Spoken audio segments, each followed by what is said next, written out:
사례별 나이스 시스템 설정 방법입니다. 여기서는 인사 쪽이랑 복무랑 이런 것을 사례별로 설정하는 방법을 설명드릴 건데, 먼저 교육공무직원 신규 등록입니다. 교육공무직원 채용 인사에서 발령해서 채용 인사 이쪽에서 등록하시는 거 아니고 인사 기록의 신규 등록 학교입니다. 교육청에서 무기계약자로 채용되어서 발령받았다고 인사 발령 신규 이쪽에서 등록하시는 거 절대 아니고 우리 예, 인사 기록 관리 화면에서 신규 등록 화면에 학교에서 그냥 등록한다고 생각하시면 됩니다. 그래갖고 이름하고 주민번호 입력하고 조회하셔갖고 해당 건 없다고 확인 누르면 비나면이 나올 거고, 이제 어느 지역청 한 청에서 어, 무기계약자들 발령 내면서 등록을 해주는 지역청이 있다고 합니다. 그 지역청 외에 모든 다른 지역은 전부 다 신규 등록해서 꼭 등록해 주시면 됩니다. 이렇게 해서 확인 누르면 이렇게 빈 화면이 나옵니다. 그러면 먼저 부서랑 기관 다 우리 학교로 입력해 주시고 직종부터 빨간 별표는 전부 다 중요한 필수 입력 사항이라고 보시고 다 자세하게 입력을 해주신다고 생각하시면 되세요. 직종별로 조리실무사, 부수 지급 기분, 근무 유형, 계약 구분, 근무 형태, 대체 근로자 여부, 주소정 근로시간, 공사립 여부, 최초 계약일, 무기계약직 전환일, 현 소속 교육지원청 근무일, 현 부서 근무일, 재직 상태. 이거 다 해당 근로자의 조건에 맞게 자세히 입력을 해주시면 되는데, 여기서 이제 설명드릴게. 지금 교육청에서 교육공무직원 인사발령에 의해서 발령되시는 분들은 최초 계약일과 무기계약 전환일이 같습니다.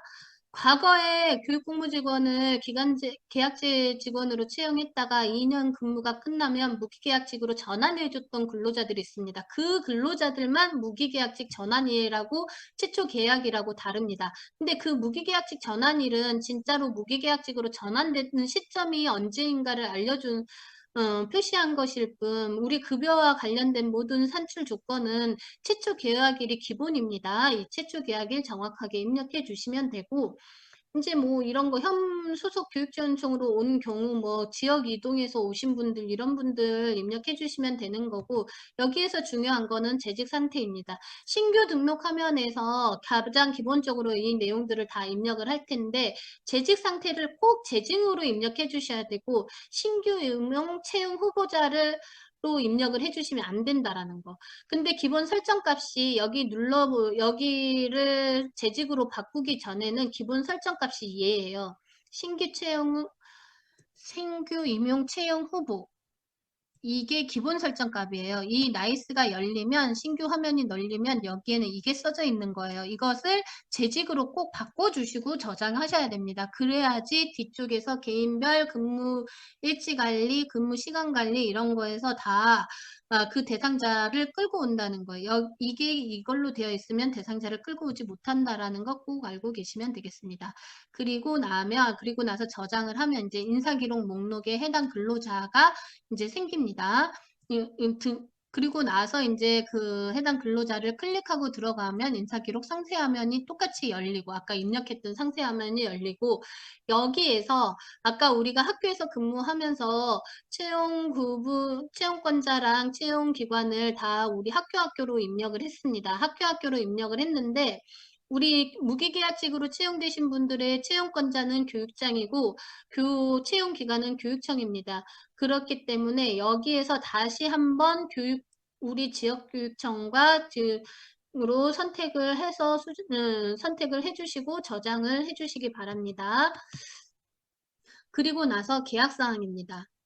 해당 근로자가 최초 채용되어서 계약서를 작성하고 우리 학교에서 최초로 일을 하거나 발령을 받아서 경기도 지역교육청에서 계약서를 받고 계약서를 작성하고 우리 학교에 발령을 받아서 왔으면 그 사람의 인사기록에서 계약사항을 정확하게 입력해 놓으셔야 됩니다. 먼저 등록화면에서 계약 상세 화면 나오면은요, 시작일 먼저 입력을 해줍니다. 종료일은 아직 계약 종료된 게 아니니까 입력 안 하셔도 되고, 나머지 보수 지급 구분, 계약 구분, 유형, 근무 형태 다 입력해 주시면 되고, 가장 중요한 건 근무 시간 정확하게 입력해 주시면 됩니다. 여기서 아까 개인별 근무 시간 관리에서 말씀드린 것처럼 휴게 시간 포함해서 입력을 해주시기 바랍니다. 그리고 직종 대체 근무자 여부 입력해 주시고 앞에 근무 사항에서도 입력했던 것처럼 여기서도 다시 한번 입력할 수 있습니다. 여기서 입력하고 저장하고 근무 사항 반영하면 개인 근무 사항에서도 확인할 수가 있고 여기 계약 사항에서 입력한 게 근무 사항으로 반영이 돼서 똑같이 등록이 됩니다. 그리고 근무일 월화수목금이나 월수금 이렇게 해당 근로자의 실제 근무일 입력해 주시면 되겠습니다. 소정 근로일 정확하게 입력해 주시면 되겠습니다. 소정 근로시간, 주 소정 근로시간 입력해 주시고 휴게 시간 몇 시부터 몇 시까지인지도 꼭 표시해 주시면 되시고 여기에서 계약사항에서 가장 중요한 건 계약서 PDF 업로드입니다. 계약서 PDF 업로드 정확하게 해 놓으셔야지. 왜냐면 이 계약서 이제 기간제 근로자의 학교에서 계약서 쓰니까 학교에서 기록물로 잘 보관해 놓으면 있을 수도 있지만 무기계약직 같은 경우 지역층에서 계약서 쓰기 때문에 학교에 계약서가 없습니다. 그 계약서를 어떻게 받을 수 있느냐? 해당 근로자가 계약서 쓰고 나서 학교 발령 받으면 계약서 받아서 우리 학교에 처음에 올 때 가지고 옵니다. 아니면 그러면 그 계약서 받으셔가지고 PDF로 스캔해 놓으셨다가 인사기록 등록하면서 계약사항에 꼭 업로드해 주셔야지 관리가 된다라는 거. 아니면 이제 지역청에 연락해서 받아야 되고 이런 번거로움이 발생하기 때문에 꼭 그리고 후임자들도 다 여기서 계약사항을 확인할 수 있도록 계약서를 확인할 수 있도록 여러분들이 잘 업로드 해주시기 바랍니다. 그리고 나서 신규 발령 시 업무 처리 지침의 채용 전 경력입니다. 채용 전 경력도 입력해 주셔야 됩니다. 교육공무직원이 신규 발령 받아가지고 우리 학교에 오거나 신규 채용돼서 기간제 근로자로 기간제 근로자로 채용하는 경우에 이 사람들의 정 근무 년수에 따라서 채용 전 경력에 따라서 근속수당을 지급할 수도 있고 경력 재산정일이 결정이 되기도 하는 거잖아요. 그렇기 때문에 이 학교 경력 뭐 관련된 우리 교육공무직원의 경력을 인정하는 기관에서 근무한 경력이 있다. 타시도도 상관없다. 뭐 이렇게 하셔가지고 안내해 주시고 경력증명서 발급해 오시라고 하시면 됩니다. 그래서 경력증명서 가져오시면 그 기관별로 해당 경력별로 추가해서 경력증명서별로 등록을 해 주셔야 됩니다.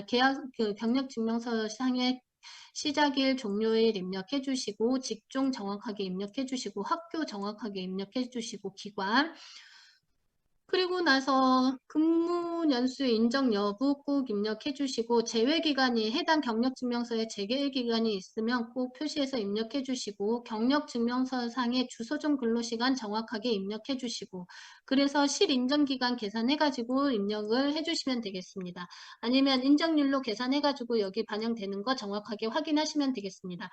그러니까 우리가 이거는 경력증명서를 받아서 인사기록 채용전 경력에 등록하는 걸 말씀을 드린 거고 우리가 경력증명서를 발급해 줄 때 여기 날짜 정확하게 입력해 주시고 직종이랑 정확하게 입력을 해주시고 재외기간이 있다. 이 근로자가 우리 학교에 근무하는 동안 인정이 안 되는 휴직을 했다라거나 근속수당에 인정이 안 되는 휴직을 했다거나 그러면 꼭 표시해서 주셔야 되고 주소정 근로시간은 기본적으로 꼭 필수로 입력을 해 주셔야 됩니다. 그래야지 단시간 근로자 해당 그 경력을 비례 계산할 수 있기 때문에 이렇게 해 주시고 우리 다시 등록하는 담당자일 때 꼭 경력증명서 여기다가 PDF 업로드 해주시기 바랍니다. 경력증명서별로 등록하시고 등록해서 계속 여기 여러 가지가 있잖아요. 이런 것처럼 다 PDF 업로드해서 경력증명서 관리해 주시기 바랍니다. 그리고 나서 경력입니다. 우리 신규 채용된 경우, 신규 발령받은 경우 교육공무 직원이 예를 들어서 11월 1일자로 우리 학교에 발령 나면 그 사람이 채용 전 경력은 있을지 몰라도 계속 근로에 대한 우리 학교 경력이 처음이기 때문에 최초 채용일이 11월 1일 우리 학교이기 때문에 경력이 없다라고 생각할 수 있잖아요. 3월 1일자도 마찬가지고 9월 1일자로 발령받은 사람도 마찬가지고 연도 중에 중간에 채용되신 분들 그 최초 채용돼서 우리 학교에 발령받은 날짜가 최초 채용일이기 때문에 과거의 경력이라고는 의미에서 봤을 때 경력이 없을 수도 있지만 일단 발령되는 순간 우리 학교에 채용된 걸로 경력을 한 칸 입력을 해주셔야 됩니다. 그래서 등록 화면에 들어가셔가지고 이거 종료일은 입력하지 마시고 최초 발령받은 날짜를 입력을 해주시고 임용 구분을 채용으로 입력을 해주시기 바랍니다. 그리고 무기계약직 같은 경우 지역청으로 학교장 채용 같은 경우 우리 학교로 입력을 해주시면 되겠습니다. 그리고 직종 선택해 주시고 수중 근로시간 입력을 해주시고 해서 하시면 이렇게 등록을 하시면 경력 칸에 한 줄이 딱 채용이 됩니다. 그렇게 하셔가지고 경력을 여기 한 줄이 등록이 됩니다. 이 경력이 중요한 게 우리 교육공무직원들의 명절휴가비나 정기상여금을 지급하는 데 있어서 3개월 일했는지 1개월 일한 게 맞는지를 판단해서 그 해당 수당들을 생성하는 자료이기 때문에 뭐 우리 학교에서 몇 년도부터 몇 년까지 계속 근로하느라 경력이 종료되지 않았다고 입력하는 게 아니라 경력이 시작되는 시점에 바로 입력을 해준다고 생각하시면 될 것 같아요. 경력이 시작되는 시점에 바로 등록해 주신다고 생각하시면 됩니다. 그리고 나서 신규 발령받으신 분들의 개인별 근무시간 관리입니다. 이거는 아까 급여 작업 시작하기 전에 자세하게 설명드렸는데요. 인사 변동이 있는 경우 근무시간 일괄 생성해가지고는 작업하시면 된다라는 거. 그리고 나서 해당 근로자 생성이 되면 주소종 근로시간 정확하게 입력하시고 주간 근무시간 정확하게 입력하시고 우리 여기 밑에 내용들 다 입력을 하셔야 되고 근무 유형이나 근무 격일제 의무, 주일 처리 구분, 주 40시간 이상 여부 다 입력을 하셔야 됩니다. 근무일지 생성, 연차 유급일제 생성 기준 월이나 학교는 3월, 기관은 1월이라는 거 이렇게 확인하시면 되는 거고 특수운영 직군도 다 입력을 해주시면 됩니다. 이건 앞에서 자세하게 설명드렸기 때문에 진행하겠습니다. 그리고 나서 마찬가지입니다. 신규 발령받으신 분들이 월중에 신규 발령 나면 아까 소급 설명드리면서 말씀드렸던 내용 그대로입니다. 중간에 계약 이전의 기간은 다 미출근으로 하고 근무일수 신규 대상자 생성해서 이전 기간은 미출근으로 하고 만약에 반영 안 되는 경우 있으면 술기로 미출근 다 등록해주고 저장하고 나서 끝입니다. 다시 근무일지 재생성하면 수기로 저장했던 것들 다 없어진다라는 거 알려드렸습니다. 그리고 나서 신규 채용된 때 급여 기본사항 설정하는 것도 아까 자세하게 말씀드렸습니다. 대상자 여부부터 해가지고 직종이랑 보수지급 기준이랑 정확하게 입력하시면 된다라는 거. 그리고 회계 구분도 교투회계인지 학교회계인지 정확하게 기타급여 월급여 A, B 교특으로 잘 설정해 주시고 기타 급여 1만 학교회계로 설정하면 된다라는 거 말씀을 드렸고 여기 화면에서 아까 설명드리지 않은 내용 중에 하나가 여기 방학 중 비근무자 여부 조리사 조리실무사들 방학 중 비근무자 여부 꼭 체크해 주시면 되는데 근무시간 비례 적용 월급제라는 게 있습니다. 우리 미화원하고 당직 근무자들은 그냥 특수운영 직구는 상시 근무자일 수도 있고 단신 뭐 방학 중에 투자 시간으로 떨어지는 분들도 있고 하기도 하고 시간을 비례해서 받는 경우도 있고 그래서 급여 도교육청에서 급여 설정을 할 때 근무시간 비례 적용 월급제라는 걸로 설정을 해 놓았습니다. 똑같이 주 40시간 근로자여서 똑같이 임금 단가가 교육공무직원 기본급하고 같이 기타 급여 아니 이 단가하고 똑같이 반영이 되더라도 다른 행정실무사의 기준을 끌고 오는 게 아니라 이들만의 이 기준을 끌고 오는 거죠. 거기에 또 설정이 되어 있는 거죠. 그렇기 때문에 우리 시설 특수운영 직구 내만 예라고 표시해주면 됩니다. 다른 직종들이 뭐 단시간 근로자거나 뭐 이렇다고 해서 여기다가 예를 표시하는 건 아니고 대부분 전부 다 아니오라고 표시하면 되는데 특수운영 직군이면 시설 당직원, 시설미화원 그 외에 특수운영 직군이 있는 기관들이 있습니다. 그 직종이 특수운영 직군이면 여기에다가 예를 표시해 주면 됩니다. 나머지는 전부 다 아니오입니다. 이렇게 해서 설정하시면 되시겠습니다. 그리고 나서 이것도 마찬가지입니다. 급여 개인별 수당 재원 관리에서 여기 그 해당 개인이 받는 직무 관련 수당 선택하시고 지급 여부 체크하시고 저장하시면 되는데 베타 수당 절대로 입력하시면 안 된다라고 아까 아주 강조해서 말씀을 드렸습니다. 개인별 수당 지원도 마찬가지입니다. 아까 회계 구분하고 같이 가는 수당 외에 별도로 학교회계로 지급해야 되는 기타급여 4, 월급여 A, B의 학교회계 수당에 대해서는 개인별 수당 지원에서 근로자 한 명 한 명 다 들어가서 설정을 해줘야지 수당이 교통회계로 나가는지 학교회계로 나가는지 분리돼서 집계가 된다라는 거 말씀을 드렸습니다. 다음은 아까 여기 이건 다 설명드린 거죠. 수당 지원 팁 설명 자세히 드렸습니다. 기타 급여 4, 월급여 A, B에 대해서 이 수당들은 학교회계로 설정을 해줘야 된다. 이 수당들은 학교회계로 설정해주고 월급여 A, B 지방공무원 대체 직종의 처우 개선비 수당만 급여 기본사항 관리 개인 예외수당 등록에서 정액급식비, 가족수당, 근속수당 이런 거 별도로 등록을 해주면 학교회계로 적용이 된다라는 거 설명을 드렸습니다. 그리고 기본 근속연수, 호봉연수 산정입니다.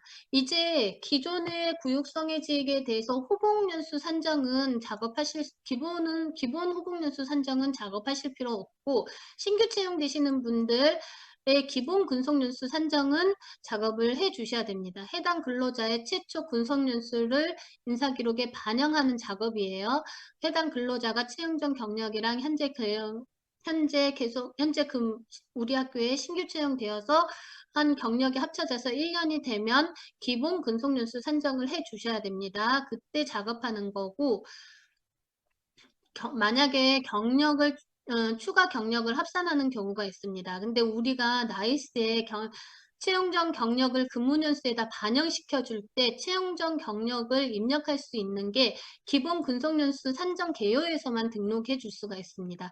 그래서 인사기록에서 채용 전 경력을 입력하는 거 말고 근속수당에서 채용 전 경력을 반영시키는 걸 말하는 거예요. 그래서 추가 경력 합산을 하는 채용 전 경력이나 이전 경력을 합산해서 근속수당을 인정해달라고 소급할 때 여기에다가 입력을 다시 작업을 해 주셔야 된다라는 거고 그래서 교육공무직원이 최초 근속연수 산정이 필요한 시점은 언제가 될 수 있잖아요. 해당 교육공무직원이 1년이 되는 시점에 해야 되기 때문에 기본 산정 일수는 언제든지 설정할 수가 있습니다. 그리고 획정 구분, 개요 정확하게 입력하시고 저장하시면 되겠습니다. 그리고 나서 근속연수 산정 등록 화면입니다. 일단 개요 선택하고 나서 조회하면은 우리 근속연수 산정이 된 우리 교육공무직원, 우리 학교의 교육공무직원이 다 조회가 됩니다. 그러면 이번에 작업할 교육공무직원만 빼고 나머지는 선택하고 여기 삭제 누르시면 이들이 다 없어져 버리는 건 아니고 이 행에서만 좀 안 보이게 된다라는 거예요. 그리고 나서 이제 이번에 작업할 신규 채용된 근로자를 선택을 하면 그 행을 선택을 하면 기본 근속연수 등록 상세 화면이 나옵니다. 그러면 기관은 학교에서 작업하는 거기 때문에 학교로 선택하시고 채용 전 경력 경력을 여기서 입력을 해줘야 됩니다. 채용 전 인정 경력을 각 채용 전 경력이 많이 있을 수도 있잖아요. 그 경력을 월가 다 더해요. 연월 1, 연월 1, 연월 1 있는 경력을 다 더해가지고 합친 경력에서 연하고 월만 입력해 줍니다. 이름 버려도 됩니다. 채용 전 경력. 다 합친 경력에서 연하고 월까지만 입력해 줍니다. 여기 연 1. 아니, 연, 월, 일은 안 해줘도 되는 거예요. 그렇게 입력을 하시고, 현 근속연수 변경일자 입력을 하시고, 차기 근속연수 변경일자 입력하시고, 현 근속연수 반영되는 거면은 몇 개월 입력을 하실 수도 있고, 해서 현재 수당 근속연수 산정이 되면 됩니다. 신규 채용자 같은 경우 채용 전 경력이 몇 년이냐에 따라서 여기가 반영이 되겠죠. 뭐 1년 이상 있을 수도 있고 몇 개월 있으면 우리 학교에서 몇 개월 근무하고 나서 최초 경력 선정일이 될 거고 이런 식으로 반영이 되겠죠. 그렇게 해서 작업을 해주시고 이건 이제 그 여러분들이 경력 계산을 할 때 개별적으로 가지고 있는 표를 가지고 설명을 잠깐 드리려고 가져온 내용이에요.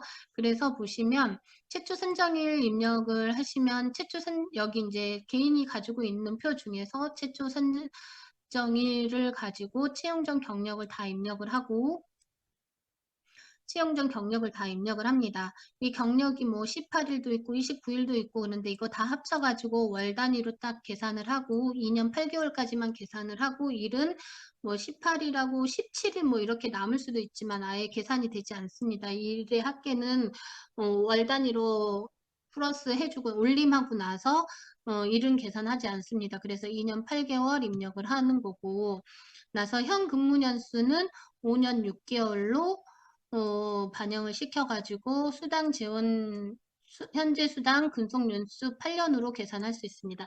이게요, 기존 근로자들의 최초 산정을 하는 거였기 때문에 지금 현재 근속연수가 이렇게 많이 받히는 거기는 한데요. 예를 들어서 우리가 채용 전 경력만 있는 교육공무 직원을 근속연수, 기본 근속연수 산정을 한다고 치면 일단 채용 전 경력은 이렇게 많이 있을 수 있겠죠. 2년 8개월이고 이분의 현재 경력 연수는 입력하지 않아도 현재 3월 1일 채용되는 순간 경력 산정일이 2년이 되겠죠. 그리고 경력 재산정일은 3월 1일 기준으로 3월 1일, 9월 1일이 될 것이고 3월 1일, 9월 1일 중에서 자녀가 8월 있으니까 4개월만 더 하면은 3, 4, 5, 6, 8, 9, 10, 11, 12. 7월 달에 경력 재산정을 할 수 있겠지만 이분은 상구월로 재산정을이 정해져 버리기 때문에 9월 달에 재산정을 해야 되는 그렇게 작업을 할 수도 있을 거예요. 이 예시는 지금 우리 지금 교육자료의 예시는 2023년에 6월 달에 교육공무 직원들의 근속을 전체적으로 작업을 하고 하면서 전입 반영이 됐던 거여가지고 이렇게 나오는 것 같습니다. 그리고 나서 이제 나머지 분들 다 삭제하고 이번에 작업한 두 분만 이렇게 기본 근속연수 산정 승인 화면으로 넘어옵니다. 그러고 나면 선택하고 나서 승인 요청하시면 됩니다.